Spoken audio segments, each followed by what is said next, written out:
নমস্কাৰ বন্ধু বান্ধৱীসকল, যদি আপুনি ধনুৰাশি জাতক জাতিকা হয় তেনেহ'লে এই মাৰ্চ মাহটো আপোনালোকৰ কেনেকুৱা হ'ব, ধন, চাকৰি, প্ৰেম, স্বাস্থ্য আৰু ভাগ্য কেনেকুৱা হ'ব।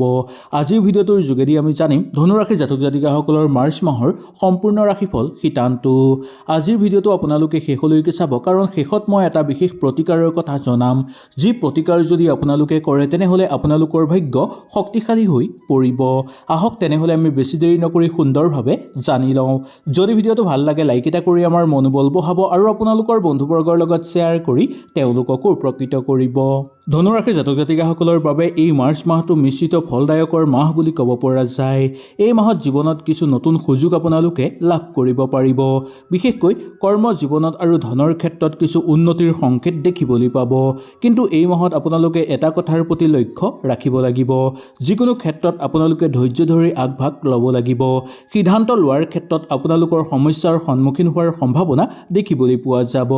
মাহৰ আৰম্ভণিত কিছু কামত বাধা আহি পৰিব পাৰে, যদিও মাহৰ মধ্যম ভাগৰ পৰা পৰিস্থিতি আপোনালোকৰ লাহে লাহে ভাল হৈ পৰিবলৈ ধৰা দেখিবলৈ পোৱা যাব।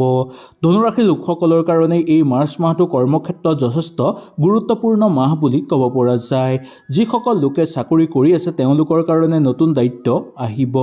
প্ৰথমতে এইটো অলপ আপোনালোকৰ চাপ থাকিব পাৰে, বা প্ৰথম ভাগত আপোনালোকৰ কৰ্মক্ষেত্ৰত কিছু চাপ থাকিব, কিন্তু শেষৰ ফাললৈ আপোনালোকৰ উন্নতিৰ পথ খোল খাই পৰা দেখিবলৈ পাব। কৰ্ম জীৱনৰ লগত জড়িত লোকসকলৰ ব্যক্তিগত ক্ষেত্ৰত আপোনালোকৰ ভাল সম্পৰ্ক গঢ় লৈ উঠা দেখিবলৈ পাব। দৈনন্দিন কাম কাজৰ লগত জড়িত লোকসকলৰ কাৰণেও বন্ধুবৰ্গৰ লগত বা কৰ্মৰ জীৱনৰ লগত জড়িত লোকসকলৰ লগত আপোনালোকৰ আন্তৰিকতা বৃদ্ধি পাবলৈ ধৰা দেখিবলৈ পাব। কাৰণ এই মাহত আপোনালোকৰ প্ৰভাৱশালী ব্যক্তিৰ সহায়ত নতুন সুযোগ লাভ হোৱাৰ সম্ভাৱনা দেখিবলৈ পোৱা যায়। যিসকল লোকে ব্যৱসায়িক বাণিজ্য কৰে তেওঁলোকৰ কাৰণে এই মাৰ্চ মাহটো নতুন গ্ৰাহক অহাৰ সম্ভাৱনা আছে, বা নতুন চুক্তি স্বাক্ষৰ হোৱাৰ সম্ভাৱনা দেখিবলৈ পোৱা যাব পাৰে। কিন্তু মাহৰ শেষৰ ফাললৈ কিছু ক্ষেত্ৰত লেনদেন কৰোঁতে আপোনালোকে সাৱধানতা অৱলম্বন কৰিব লাগিব। আৰু এটা কথা আপোনালোকে লক্ষ্য ৰাখিব লাগিব যে মাহৰ শেষৰ ফাললৈ কোনো লোকক ধাৰ দিয়াৰ আগতেই ভালদৰে চোৱা চিতা আপোনালোকে কৰিব, নহ'লে বহু লোকচানৰ সন্মুখীন হ'বলগীয়া আপোনালোক হ'বগৈ পাৰে।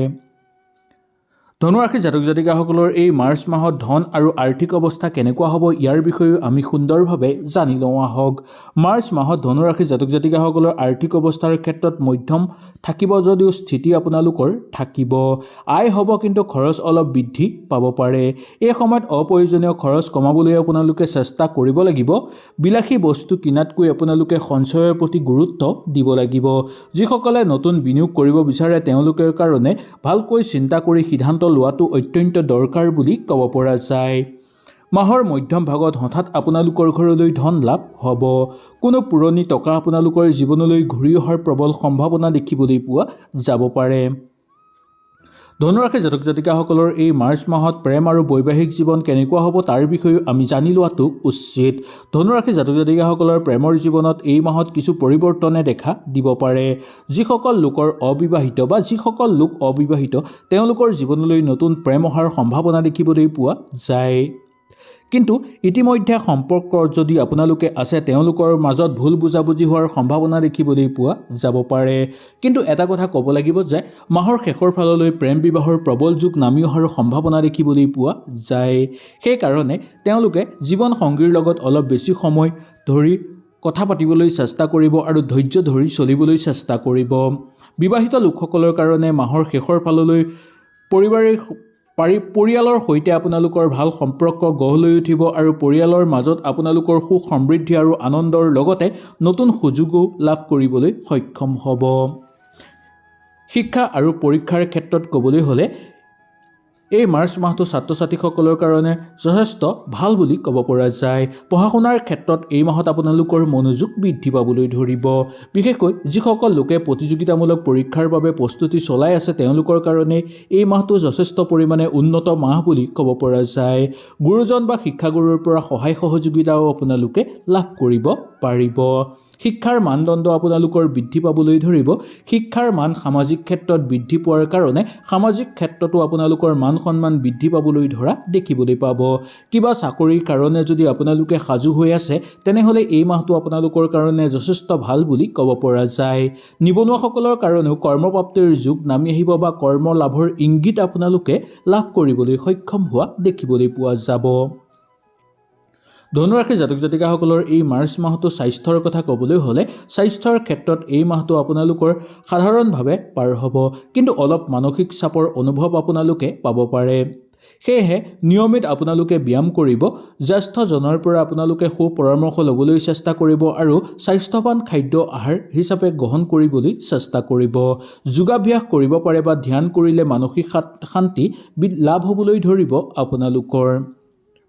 সৌভাগ্যতাৰ দিন বুলি ক'বলৈ হ'লে এই মাহত ধনুৰাশিৰ জাতক জাতিকাসকলৰ কাৰণে বিশেষ শুভ দিন হৈছে 5 তাৰিখ, 12 তাৰিখ, 18 তাৰিখ আৰু 24 তাৰিখ। এই দিনকেইটা গুৰুত্বপূৰ্ণ কাম যদি আপোনালোকে কৰিব পাৰে বা যিকোনো শুভ কাম যদি এইকেইটা দিনত আপোনালোকে কৰিব পাৰে তেনেহ'লে আপোনালোকৰ বহু বেছি মংগল হ'ব। আকৌ এবাৰ মই কৈ দিছোঁ, 5 মাৰ্চ, 12 মাৰ্চ, 18 মাৰ্চ আৰু 24 মাৰ্চ এই দিনকেইটা আপোনালোকৰ কাৰণে অত্যন্ত শুভ বুলি মনা গৈছে, কিন্তু কেইটামান দিনত আপোনালোকে সাৱধানতাও অৱলম্বন কৰি চলিব লাগিব। যেনে 9 তাৰিখ, 16 তাৰিখ আৰু 28 তাৰিখে অলপ সাৱধানতা অৱলম্বন কৰিব। এইকেইদিনত অপ্ৰয়োজনীয় ক্ষেত্ৰত আপোনালোকে নোযোৱাটোৱেই মংগলময় বা কিবা বিশেষ দৰকাৰ নাথাকিলে ঘৰৰ পৰা বাহিৰলৈ নোলাব। ইয়াৰ উপৰিও এইকেইদিনত বিশেষ শুভ কাম নকৰাটোৱেই আপোনালোকৰ কাৰণে মংগলময় বুলি ক'ব পৰা যায়। আকৌ এবাৰ মই তাৰিখকেইটা কৈ দিছোঁ, 9 তাৰিখ, 16 তাৰিখ আৰু 28 তাৰিখ। মাৰ্চ মাহটো ভাগ্য শক্তিশালী কৰিব পৰাৰ সহজ উপায় এটাও আপোনালোকে জানি লোৱাটো অত্যন্ত দৰকাৰ। যদি এই উপায়টো আপোনালোকে ঘৰতে কৰি ল'ব পাৰে তেনেহ'লে আপোনালোকৰ বহু বেছি পুণ্য হ'ব। বৃহস্পতিবাৰে আপোনালোকে কোনো দৰিদ্ৰ লোকক আপোনালোকে হালধীয়া বস্তু দান কৰক। ইয়াৰ উপৰিও আপোনালোকে বৃহস্পতিবাৰে গৰুক আহাৰ খুৱাব পাৰিলেও আপোনালোকৰ মংগল হ'ব। আৰু প্ৰতিদিনেই 11 বাৰ এই মন্ত্ৰটো আপোনালোকে জপ কৰক। গা ধোৱাৰ সময়তো এই মন্ত্ৰটো জপ কৰিব পাৰিব, নাইবা ভগৱানক স্মৰণ কৰাৰ সময়তো বা ভগৱানৰ আগত চাকি গছ লগোৱাৰ সময়তো এই মন্ত্ৰটো আপোনালোকে উচ্চাৰণ কৰিব পাৰিব। ওম মহালক্ষ্মী নমঃ বা ওম শ্ৰী মহালক্ষ্মী নমঃ এই মন্ত্ৰটো আপোনালোকে জাপ কৰিব পাৰে। এই উপায় কৰিলে জীৱনত ধন সৌভাগ্যতা বৃদ্ধি পোৱাৰ প্ৰবল সম্ভাৱনা আপোনালোকৰ থাকিব। বন্ধু বান্ধৱীসকল, ধনুৰাশিৰ জাতক জাতিকাসকলে এই মাহত যদি কিবা নতুন কামৰ সুযোগ পায় তেনেহ'লে সেই সুযোগৰ কথা বেছিকৈ প্ৰচাৰ নকৰাটোৱেই আপোনালোকৰ কাৰণে মংগলময় বুলি ক'ব পৰা যায়। ঘৰত অতিথি আলহীৰ আগমন হ'ব পাৰে প্ৰচুৰ পৰিমাণে। সন্তানক লৈ কিছু ক্ষেত্ৰত চিন্তিত হৈ পৰিবলগীয়া হ'ব পাৰে আপোনালোক। ৰাজনৈতিক ক্ষেত্ৰৰ লগত জড়িত লোকসকলে কিবা ডাঙৰ সিদ্ধান্ত লোৱাৰ আগতেই ভালদৰে চিন্তা চৰ্চা কৰিব। কাৰ্যকৰী পৰিকল্পনা সিদ্ধি হৈ পৰিব আপোনালোকৰ। নাটকৰ লগত জড়িত লোকসকলে অৰ্থ সংকটত ভোগাৰ সম্ভাৱনা দেখিবলৈ পোৱা যাব। ব্যৱসায়িক বাণিজ্যৰ ক্ষেত্ৰত বিনিয়োগ কৰিব বিচাৰিলে আপোনালোকে নিঃসন্দেহে বিনিয়োগ কৰিব পাৰিব। নতুনকৈ যান বাহন বা মূল্যৱান সম্পদ ক্ৰয় কৰাৰ প্ৰবল যুগ আপোনালোকৰ জীৱনলৈ নামি আহিব। ঘৰলৈ আহিব পাৰে শুভ সংবাদ। ৰৈ থকা ধন আদায় কৰি আপোনালোকে সুচাৰুভাৱে ল'ব পাৰিব। ঠিকা ঠুকলি কৰা লোকসকলৰ কাৰণেও ভাল খবৰ পোৱাৰ প্ৰবল যুগ দেখিবলৈ পোৱা যাব পাৰে। স্বাস্থ্যৰ প্ৰতি অকণমান লক্ষ্য ৰখাটো দৰকাৰ, কাৰণ হঠাৎ স্বাস্থ্যৰ অৱনতি হ'ব পাৰে। সেইকাৰণে খোৱা লোৱাৰ ক্ষেত্ৰত বিশেষ সাৱধানতা আপোনালোকে অৱলম্বন কৰি চলাটো মংগলময় বুলি ক'ব পৰা যায়। বন্ধু বান্ধৱীসকল, এয়াই আছিল ধনুৰাশিৰ জাতক জাতিকাসকলৰ মাৰ্চ মাহৰ সম্পূৰ্ণ ৰাশিফল শিতানটো। যদি এই ভিডিঅ'টো আপোনালোকৰ উপকাৰী যেন লাগিলে নিশ্চয় লাইক এটা কৰিব আৰু আপোনালোকৰ বন্ধুবৰ্গৰ লগত শ্বেয়াৰ কৰি তেওঁলোককো এই কথাখিনি জানিবলৈ সুবিধাটো দিব। আৰু আপোনাৰ ৰাশিটোৰ তলত কমেণ্ট কৰি জনাবলৈ একেবাৰে আপোনালোকে নাপাহৰিব। নতুন ৰাশিফল, জ্যোতিষ তথ্য আৰু ভাগ্য সলনি কৰাৰ উপায়সমূহ আপোনালোকে যদি দৈনিক জানিব বিচাৰে তেনেহ'লে আমাৰ চেনেলটো ছাবস্ক্ৰাইব কৰিব।